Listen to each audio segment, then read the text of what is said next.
Saya jadi terkejut, ada watak menteri dalam gambar itu, dan menteri itu masih menteri kabinet sekarang. Dalam perjalanan saya berpusing seluruh Sabah lebih daripada seminggu ini, saya bertemu antara isu undercurrent ialah isu Justice for Zara. Okey, cantik. Justice for Zara ini ramai orang melihat, kita di Semenanjung dan sebagainya melihat bahawa ia isu buli. Ya, betul. Pertama, saya betulkan dia bukan isu buli. Buli ni Sufi saya rasa pernah duduk asrama. Saya pun pernah duduk asrama, kan. Buli ni maksudnya ialah ketuk tetapi. Yalah. Kau basuh baju aku, masak Maggi, itu buli, kan. Tetapi apabila pukul sehingga memang nak patah-patah tulang badan, lebam, anggota dalam badan pun cedera, itu maksudnya bunuh, kan? Bukan buli. Ini kes bunuh. Satu. Kedua ialah ia bukan kes lawan buli lah, dah. Ia lawan undang-undang 2 darjat.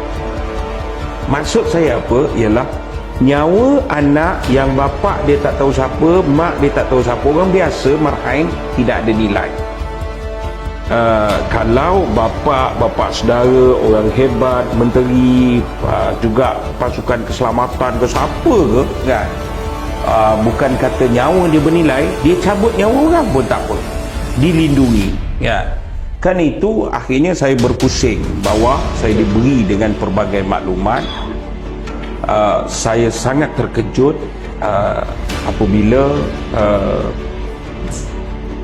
mula-mula bagaimana Justice for Zara ni, orang cakap tak ada apa pun, semua orang datang Sabah tengok tak ada apa, kan. Macam kurang sikit.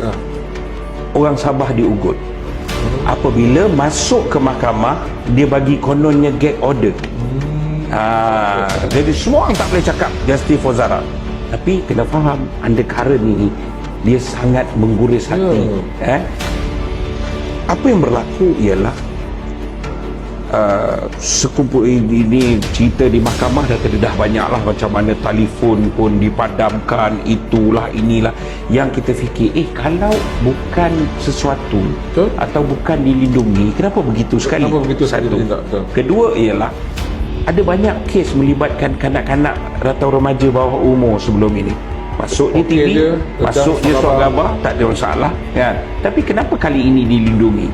Rupanya antara nama-nama yang popular disebut itu tidak terlibat dalam perbicaraan di mahkamah, tidak terlibat dalam tangkapan. Ada yang cuba melindungi. Saya tak pasti dia terlibat bunuh atau tidak, itu saya tak nak komen. Tapi kenapa tiba-tiba ada satu dilindungi yang bukan sahaja bertukar sekolah tapi sudah berada di luar negara meneruskan pelajaran? Saya diberi gambar siapa dia ni pelajar sekolah mana, kelas mana, apa semua, kan.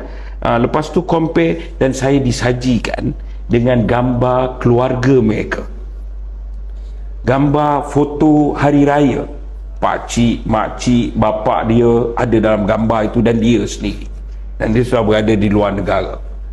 Saya jadi terkejut, ada watak menteri dalam gambar itu, dan menteri itu masih menteri kabinet sekarang. Ada watak penting dalam pasukan keselamatan yang merupakan juga dalam keluarga foto family hari raya itu. Saya tengok ada beberapa watak penting yang ada aturan gitu gini sampailah ke peringkat atas.